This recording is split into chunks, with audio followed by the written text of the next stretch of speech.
Ty, I'm curious how you feel about Minneapolis deciding to get rid of their police force and go by the way of public safety. It's very interesting. Defunding the police department is a conversation that a lot of people don't want to have.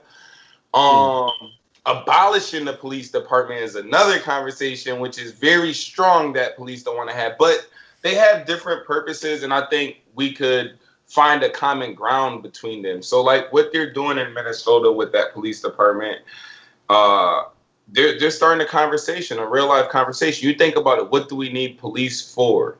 You know, if someone's in an accident, someone gets shot, things like that we need police for. Do we need them to interact when somebody breaks a window? Maybe not. It's hard. And I think different areas, it depends on the makeup of that area. But for example, in Connecticut, there's about 15 to 20 towns that don't have any police. They just have one or two state troopers that are just residents.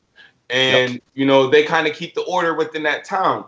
So on a community level, it's like, could we police ourselves? It's very rough. So me, and I know the approach that I have now, even with the demands we have for our city, is really, how could we get you to curve the brutality? We understand that you guys are still needed, and we understand it takes a lot to get rid of you guys, and we have to put a lot of work in on the legislative side also. But right now, what you do right now to ensure is that we're not going to have an incident like what happened here. So I think it's a good move. I think by them doing that, Bianca, it opened the conversation to all of us. Because even now we're looking at it like, well, how could we defund Waterbury's police department, which is what, $43 million this budget they just passed?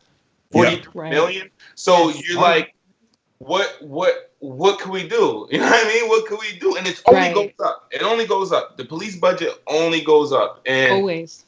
The amount of training they have, our military weapons with the 1033 program, that is just it's crazy. Military surplus. I think with that tank, like the big tank they use for we were talking about on the other podcast with when they use with the drug raids and stuff like that, it was like 400,000. It's a lot. It's like a lot of money for these items. And then you look at our city and it's like, what are we doing culturally? What are we doing with our buildings? What are we doing with our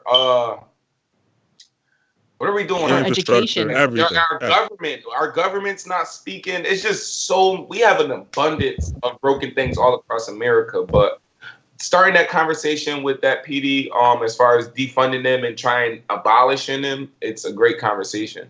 And I look at the police the way we look at our military. They treat it the same way from up top. We spend more in defense than the next 16, 15 countries combined. You look at a budget for the city, they fund the police like they fund the military. It's so much more the budget than anything else. It's insane. Like you're talking about, so $40 million plus here in Waterbury. That's probably more than education, infrastructure, public works, the whole thing. It's probably more than that together. Probably maybe add another multiplier to it. In Waterbury, there's something weird about our education system because our education budget is triple digit millions. Why? It's triple digit millions. So you got to think about it. Waterbury as a whole, I think this budget this year was like 415 plus million for the whole year. Last year was 414 million for the whole entire, so our education budget was about half of that. It was last year, I think it was, if I'm not mistaken, it was about 212 million just for education. Then, I think it was 41 last year, 41 million for police because they went up 2 million this year. Public works is only down in like the 20s. So when you talk about parks, our roads, all that stuff is down here in the 20s. Police doubling that budget. We have work to do from the inside out. So to give some numbers to this, somebody had posted from Columbus, Ohio, the proposed budget for 2020. For police, it was $359 million. For education, $6 million. For healthcare, $26 million. The numbers are drastic, and it speaks to the issue that we have, especially in inner cities, of the school to to jail pipeline that children are in. We're not putting money into education. We're not putting money into healthcare. New York State, their police budget is over $6 billion from what I'm hearing. And it might just be the city. That might just be New York City, $6 billion. And yet they couldn't find money to give healthcare workers enough masks during Corona. They couldn't find enough money to give enough PPE to their workers. They were pulling workers from out of state to come and work because they were running out of funding for different things. And this is what defunding the police really means. I think people see defund and they think zero. It's not about zero. It's about allocating enough funds to fund a police department for your area that serves your area properly, and taking the rest of that money and funding other areas that drastically need it. Absolutely. Yeah, so instead of the cops coming and talking to somebody homeless, you put a social worker out there instead. You're not sending the police to go talk to somebody that just needs help. I said this on Facebook. I remember the police officer who was in my high school. You know who I don't remember? The social workers, the counselors that were there. I don't even know if they existed. But I knew Officer Tripp was there. You know what I'm saying? Like I knew where he was stationed at. And the reason why I asked about how you felt, Ty, about the PD in Minneapolis is because somebody had asked me, do you think that this is their way of shutting us up? They're going to remove that police department and then when things fall apart, say, look, see, it blew up in your face. You do need us. And I said, I don't know. This is the first time I'm ever seeing this happen. I don't have enough information on it. I wouldn't put it past them to hope it blows up. I wouldn't put anything past anyone. I was going to say, even if you partner a police officer with a therapist or a psychologist to go, if depending on situations, they have their different departments and they go try to de-escalate, they ain't be your belly poking. I feel like 3 weeks ago there was nothing, yo. He's a basketball. even if the police officer is there just as a form of folding their arms and making sure, the therapist doesn't get hurt in said situation, if it's a domestic call, for example, just to try to de-escalate before it gets even further. That way the police officer isn't there to even communicate and try to get what happened. I don't know. I'm throwing something out there, but this will be a pretty big experiment for them. Minneapolis is almost 430,000 people. Right. So this will be a pretty big experiment for them to do to defund, and this will be a good guinea pig to see, okay, does this really work? Can we defund the police force? And then how can we scale it? It's easy to do in a small town where there's only a couple thousand people. Right. You get state troops out there. Everybody in the small town knows each other. That's nothing to worry about. When you're talking about these big cities that are population centers, diverse population groups, people that don't interact with each other often, you got certain parts of town that might not really get along, all this shit. You have to see if it's really going to work before you can, before you can see if it get rolled out somewhere else. So I think with Minneapolis being a big city, but not huge, their metro's probably looks like about 3.5 million people between them and St. Paul, surrounding towns. It's a good experiment to see if they could work on a larger scale. I also think you need more black police officers in the meantime holding their white counterparts accountable. I think that, if you're going, for example, if I grew up on, because we're talking about Waterbury, if I grew up on Cook Street or on Pine Street or on Bishop Street and we get a call, maybe it's best that I handle it, because you need to see, you being whoever that white officer may be, how to deal with people in these situations. How to de-escalate. Yep. Exactly. You knocking and already historically black people are kind of raised to some fear the police, and fear is on the other side of anger. So it's just like, if I'm over here and I grow up and I'm taught to fear you, then when I see you coming, I'm gonna be a little on edge. I might not cooperate with you because in my experience, the way I was taught, you guys don't come to help. Right. Yeah. So for the people that live in these neighborhoods that are black or that are of a minority descent, it's kind of like none of us like to see cop cars. No. But once we see a brother get out of it, it's like, I might make it out of this. Right. I might make it out of this. Okay. But the moment you get, Officer Steve coming up to your door to ask you what happened, and he already has that attitude, like he knows, He just wants to hear what you're gonna say. Right. You know, so I really feel like that's what needs to happen. Like, I need black officers to stop posting on social media that they're different and show it.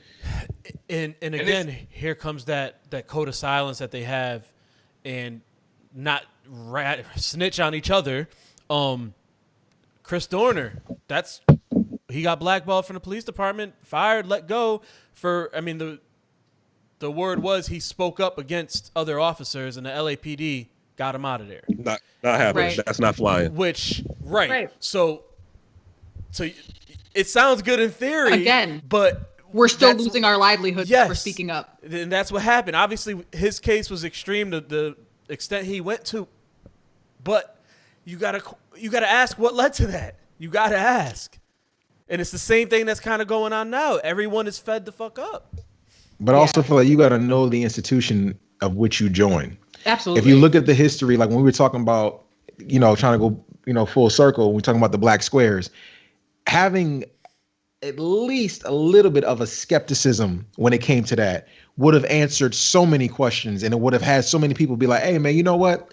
I don't think we should be doing this. I think when it comes down to, black people being police officers, you got to know the history of it. It wasn't meant to protect us. The Black Panthers were.